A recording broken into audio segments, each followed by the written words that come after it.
দেখেছি বর্তমান যে নির্বাচন কমিশন আছে এই কমিশন গঠনের সময় আমরা তখন নাগরিক কমিটির পক্ষ থেকে প্রতিবাদ জানিয়েছিলাম এবং এখনো আমরা প্রধান উপদেষ্টার দৃষ্টি আকর্ষণ করছি সেই বিষয় যে নির্বাচন কমিশন তাদের সক্ষমতা এবং নিরপেক্ষতার বিষয় যেন প্রধান উপদেষ্টা ভূমিকা রাখেন।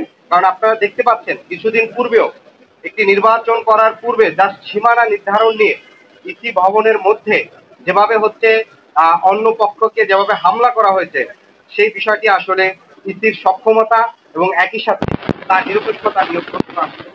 একই সাথে আমরা আরেকটি বিষয় গত কয়েকদিন ধরে লক্ষ্য করেছি যে সরকারের পক্ষ থেকে কিন্তু গত 3টি নির্বাচন যে জুলাই ঘোষণাপত্র দেওয়া হয়েছে সেই ঘোষণাপত্রে সরকার উল্লেখ করেছেন গত 3টি নির্বাচন অবৈধ নির্বাচনের মাধ্যমে ছাত্রীর সরকার এখানে চেপে বসেছে।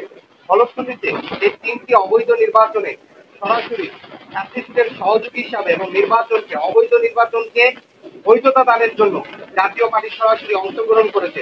শুধু তাই নয়, গত নির্বাচনে আপনারা দেখেছেন যে জাতীয় পার্টির পক্ষ থেকে যে নির্বাচনী প্রচারণার পোস্টারগুলো করা হয়েছে সেখানে তারা বর্তমান যে জাতীয় পার্টির দুই গ্রুপের যে মহাসচিব মজিবুল হক চুন্নু এবং হচ্ছে শামীম হায়দার পাটোয়ারি তাদের পোস্টারে সুস্পষ্ট লেখা আওয়ামী লীগ মনোনীত প্রার্থী।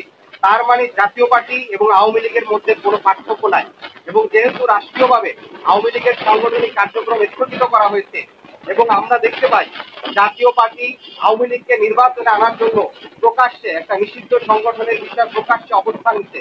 ফলশ্রুতিতে নিষিদ্ধ সংগঠনের বিষয় সন্ত্রাসী কার্যক্রমের বিষয়ে সুস্পষ্ট অবস্থান নেওয়া এবং বিগত সময় অবৈধ সংসদকে বৈধতা দানের তাদের যে পদক্ষেপ সে বিষয়গুলো আমলে নিয়ে জাতীয় পার্টির সাংগঠনিক কার্যক্রম যেন স্থগিত করার বিষয়ে সরকার আরো বেশি কার্যকর হয় সেই বিষয়টি আমরা প্রধান উপদেষ্টাকে আমলে নেওয়ার জন্য বলেছি।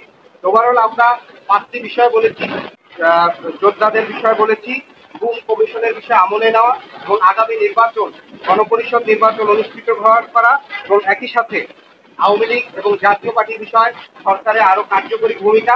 আওয়ামী লীগের যেসব হত্যা মামলায় যারা এখনো মামলায় আছেন তাদের অনেককে আটক করা হয় নাই কিংবা যাদের বিরুদ্ধে মামলা হয়েছে সরকারের কাছ থেকে সুস্পষ্ট কোনো সমন্বিত পদক্ষেপ আমরা দেখি না। অনেক সময় দেখি একজনের নামে অনেকগুলো বেশি মামলা হয় যে মামলাগুলো অনেক সময় মেরিটলেস হয়।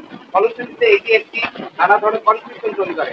ফলে সরকার যে বিচারের উদ্যোগ নিয়েছে সেই বিচারটি বাস্তবায়ন করতে হলে একটি কার্যকরী পদক্ষেপ যেন গ্রহণ করা হয়। একই সাথে সারা দেশের যে আইন শৃঙ্খলা পরিস্থিতি সে বিষয়টিও উপদেষ্টাকে আমলে নেওয়ার চেষ্টা করার জন্য অনুরোধ করছি। আর সরকারের পক্ষ থেকে আমরা দেখেছি যে বাংলাদেশে একই সাথে অনেকগুলো বিশ্ববিদ্যালয় ছাত্র সংসদ নির্বাচনের বিষয় সরকার উদ্যোগ নিতে সেটি যেন সুষ্ঠু সুন্দরভাবে অনুষ্ঠিত হয়, কোনো ধরনের বাধার সম্মুখীন যেন না হয় সেটি বিষয়ে যেন কার্যকর পদক্ষেপ নেয়।